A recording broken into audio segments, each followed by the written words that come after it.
अस्सलामु अलैकुम वरहमतुल्लाहि वबरकातुहू। नाज़रीन, आज इस वक्त मैं एक बहुत ही अहम मुद्दे पर बात कर रहा हूँ। आपने देखा होगा कि आज से 4-5 दिन पहले गुज़िश्ता हफ्ते में मुल्क के एक बहुत ही बड़े शहर बेंगलोर में एक वाक़या हुआ और वो वाक़या इतना ख़तरनाक हुआ, फिर एहतजाज और आंदोलन इतना ख़तरनाक हुआ उस पर कि आखिर 3 जवान जो है वो शहीद भी हो गए हैं। पुलिस की गोलियों से कहा जा रहा है कि वो ज़ख्मी भी हुए और उनका इंतकाल भी हुआ। इस तरीके से बातें सामने आ रही है। और वाक़या ये था कि बेंगलोर में एक विधायक के भांजे ने, जिसका नाम नवीन बताया जा रहा है, उसने शान रिसालत हज़रत मोहम्मद मुस्तफ़ा सल्लल्लाहु अलैहि वसल्लम की शान में गुस्ताखी की, तौहीन आमेज़ उसने कुछ कलिमात सोशल मीडिया पर अपलोड किया, जिसको लेकर बेंगलुरु में ये फसाद भड़का। खैर, अहम मुद्दा यह है कि नबी करीम सल्लल्लाहु अलैहि वसल्लम की शान में जो जहाँ तक गुस्ताखी का मामला है, तो मैं आपको बता दूं कि हिंदुत्व टोला और इस मुल्क में जो शरपसंद अनासिर है, जो शरारती टोले हैं, जो आतंकवादी टोले हैं, वो इस बात को जान चुके हैं कि मुसलमानों की दुखती रग है हज़रत मोहम्मद मुस्तफ़ा सल्लल्लाहु अलैहि वसल्लम का इश्क। एक यहूदी बड़े आलिम, बल्कि यहूदियों का एक बड़ा मुहक्किक, एक बड़ा रिसर्च करने वाला, जो कहता है कि मैंने मुसलमानों पर ख़ास तौर से रिसर्च किया, 5 साल तक मैंने लगातार मुसलमानों पर रिसर्च किया, मेहनत किया कि आखिर इनका मिजाज क्या है, इनकी सोच क्या है, धार्मिक एतबार से ये क्या सोचते हैं, क्या मामला है मुसलमानों का। तो मैं आपको बता दूँ, चौंका देने वाली बात है कि वो यहूदी ने एक जुमला कहा कि मैंने देखा कि मुसलमान का मामला ये है, मुसलमान का मामला ये है कि इसको मार दिया जाए, टुकड़े टुकड़े कर दिया जाए, या इसके घर बार, इसकी खेती बाड़ी, इसके दुकान मकान को आग लगा दी जाए, तो भी ये इतना सख्त गुस्सा नहीं होगा, रोड पर नहीं आएगा। लेकिन मुसलमानों की एक चीज़ मैंने देखा कि इश्क़ रसूल और मोहब्बत रसूल का आलम यह है कि नबी की शान में गुस्ताखी ये किसी भी लेवल पर बर्दाश्त नहीं करता है।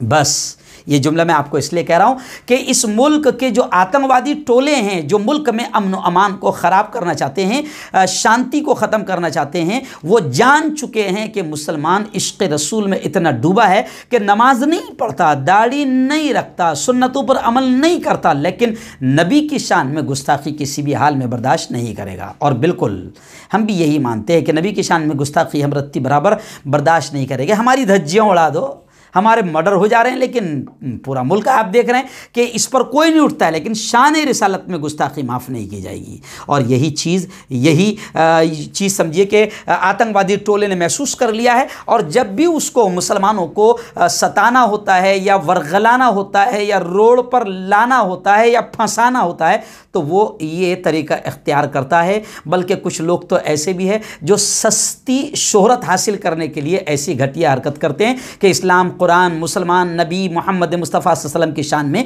गुस्ताखी करते हैं। फिर उसके बाद में फिर क्या होता है ये भी सुन लीजिए कि गुस्ताखों पर पहले कार्रवाई नहीं होती है, जो मेरा मेन मुद्दा है। गुस्ताखों पर पहले कार्रवाई नहीं होती। मुल्क के कई इलाकों में यही देखा गया। और जब कार्रवाई नहीं होती तो फिर मुसलमान जवान गुस्से में रोड पर आ जाता है, पत्थर फेंकता है, फसाद करता है या दंगा करता है, तो फिर बाकायदा मुसलमानों की इस छवि को बदनाम किया जाता है। देखो मुसलमान, देखो मुसलमान, देखो मुसलमान। फिर हमारे मुल्क में कुछ मीडिया भी आतंकवादी है, जो सिर्फ मुसलमानों पर हमला करती रहती है या मुसलमानों की छवि को ख़राब करने की कोशिश करती रहती है। आप देखिए कि जब मुसलमानों का मामला होता है तो बिल्कुल कुत्ते की तरह भौंकती हुई नजर आती है, और जब औरों का मामला होता है, फिर चाहे वो दिल्ली का फसाद हो या कोई भी हो, तो फिर उनके भौंकने का स्टाइल में बड़ी नरमी आ जाती है। तो मैं ये देख रहा हूं, और हुकूमत से मैंने इससे पहले भी कहा कि अगर हुकूमत मक्कार नहीं है, हुकूमत बदमाश नहीं है, तो ऐसे तमाम लोग जो किसी के मजहबी जज्बात से खिलवाड़ करते हैं और वर्गलाते हैं, और उनकी वजह से फसाद होता है, फसाद भी उनकी वजह से होता है। क्यों? और दूसरी, हुकूमत भी जिम्मेदार होती है कि हुकूमत उन कुत्तों पर पहले कार्रवाई नहीं करती, जिसकी वजह से मुसलमान जवानों का गुस्सा गलत अंदाज में फिर निकलता है। जबकि मैंने कई बार मुसलमान जवानों को ये समझाया है कि देखो प्यारे जवानों, इस वक्त मामला ये है कि अगर तुम रोड पर आओगे तो पुलिस वालों को बड़ी ईमानदारी से कार्रवाई करना पड़ती है, क्योंकि सामने तुम हो, और फिर बड़ी ईमानदारी से नीचे गोलियां नहीं चलेगी, ऊपर फायरिंग नहीं होगी। उनको तुम्हारे सीने बड़े अजीज़ और तुम्हारे सीने बड़े प्यारे हैं। इसलिए मैं मुसलमान जवानों को मुल्क भर में घूम घूम के मैं अमन व प्रेम की बात समझाते हुए ये भी कहता हूँ कि बेवकूफ़ी बंद करो।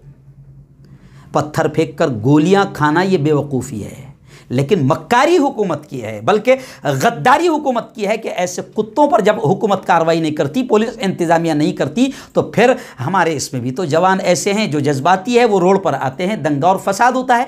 तो खुलकर अगर बात कही जाए तो जिम्मेदार एक तो पहले लेवल पर वो कमीने हैं जिन्होंने ये काम किया, और दूसरी जिम्मेदार खुद इंतज़ामिया है कि कार्रवाई नहीं करके फसाद और दंगे का ज़रिया खुद इंतज़ामिया बनती है। यानी इंतज़ामिया खुद वरगलाती है कि हम कार्रवाई नहीं कर रहे, अब तुम्हारा गुस्सा गलत अंदाज में निकालो।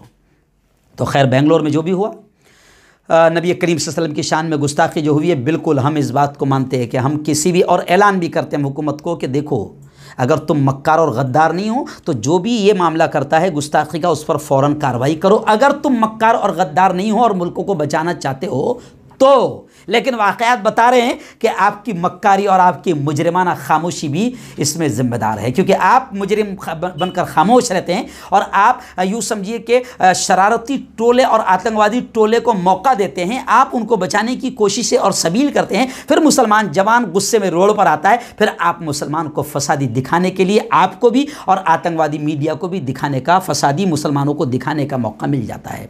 खैर बेंगलोर का जो वाक़या हुआ, मैंने देखा कि वहाँ के उलमा ने भी समझाया बाकायदा लोगों को। पीएम मुज़म्मिल साहब की मैंने वीडियो देखा, और ऐसे ही और भी धार्मिक नेताओं की और सियासी समाजी मिली ज़िम्मेदारों की भी मैंने वीडियो देखा कि पूरी तरीके से उन्होंने समझाया। लेकिन सबसे ख़ास बात जो उस वाक़े में हुई कि मुसलमान जवानों ने हनुमान मंदिर को बचाया, बाकायदा चैन बनाकर। कांग्रेस के शशि थरूर ने तारीफ़ भी की उनकी, और तारीफ़ होनी चाहिए, उनको दिखाना चाहिए। यानी मुसलमान जवानों ने ये बता दिया कि ये मंदिर मस्जिद का झगड़ा नहीं है, और हम मंदिर पर हमला करके हम दंगा और फसाद को बिल्कुल भड़काना नहीं चाहते, बल्कि वो एहतजाज इसलिए कर रहे थे कि जो प्रॉपर आरोपी है, मुजरिम है, उस पर कार्रवाई की जाए। आखिर शैतान कामयाब हो गया, और फिर वो दंगे और फसाद और यूँ समझे कि पत्थर जनी, आग जनी का वो मामला एहतजाज शिकार हो गया। मैं तो ये भी कहूँगा कि उस मामले की पूरी तहकीक की जाए कि कोई दिल्ली की तरह घुसकर किसी ने तो बदमाशी करके आग जनी के वाक़या न किए हो, क्योंकि मुल्क में ऐसे लोग भी हैं जो बाकायदा ये काम करते हैं कि घुस जाते हैं, और मुल्क में ऐसे वाक़यात हुए हैं, नकली दाढ़ियों के वाक़यात भी हुए हैं, बड़े बड़े गेम हुए हैं, मुसलमानों की छवि बनकर इख्तियार करके भी बाकायदा दाढ़ियाँ लगाकर भागते हुए दाढ़ियाँ गिर गई है, ऐसे भी वाक़यात हुए। तो अगर हुकूमत ईमानदार है तो ईमानदारी के साथ इसकी तहकीक करे और असल मुजरिमों पर कार्रवाई करे। और सिर्फ बेंगलोर नहीं, मैं पूरे मुल्क की हुकूमत से ये कहूँगा कि मुल्क में जहाँ जहाँ भी कोई ऐसा आदमी तौहीन रिसालत करता है, शान रसूल में गुस्ताखी करता है, तो उसके साथ में आतंकवादी और अजमल कसाब की तरह ट्रीटमेंट किया जाए, तब जाकर ये गुस्ताखी के वाक़यात रुकेंगे। लेकिन हुकूमत की नरमी की वजह से ये आतंकवादी टोला जो है इसकी हिम्मतें बढ़ती जा रही है। इसलिए हम हुकूमत से अपील करते हैं कि ईमानदारी के साथ कार्रवाई करें, मुल्क में अमन व अमान बना रहेगा। अल्लामा इकबाल ने एक कहा था, एक चीज़ कही थी इश्क़ रसूल में, और मेरे उस्ताद ने भी एक शेर कहा था इश्क़ रसूल में कि मोहम्मद की ग़ुलामी जाने जहाँ हैं ऐन ईमा हैं, यही आवाज़ आती है मेरे टूटे हुए दिल से। और जब मैं मदीना गया तो मदीना में और मक्का में जब मैं पहाड़ियों पर चढ़ा और गारे हिरा पर चढ़ा तो मैंने वहाँ पर एक शेर लिखा देखा था इश्क़ रसूल का। मेरी सारी थकान उतर गई थी उस शेर को पढ़कर। अभी मुझे अचानक वो याद आ गया। वो शेर ये था, ग़ुलामी रसूल में मौत भी कबूल है, ग़ुलामी रसूल में, ग़ुलामी रसूल में मौत भी कबूल है, जो ना हो इश्क़ मुस्तफ़ा तो ज़िंदगी फ़ुज़ूल है। जी हाँ, तो इश्क़ रसूल तो हमारी जान है, हमारी रूह है, हमारा ईमान है।